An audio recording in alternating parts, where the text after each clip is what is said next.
ാണ് ചെയ്യുന്നത്.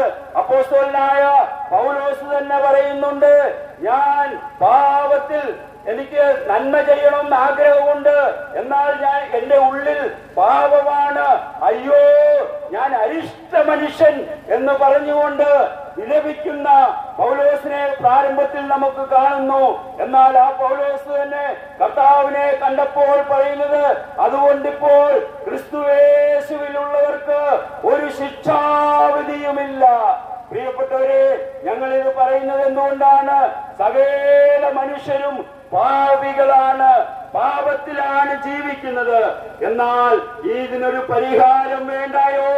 പ്രിയമുള്ളവരെ, അതിനൊരു പരിഹാരം വരുത്തുവാനായിട്ടാണ് കർത്താവായ യേശു ക്രിസ്തു, താൻ ദൈവമായിരുന്നവൻ ഈ ഭൂമിയിലേക്ക് കടന്നു വന്ന് ദൈവരൂപത്തിലിരിക്കെ ദൈവത്തോടുള്ള സമത്വം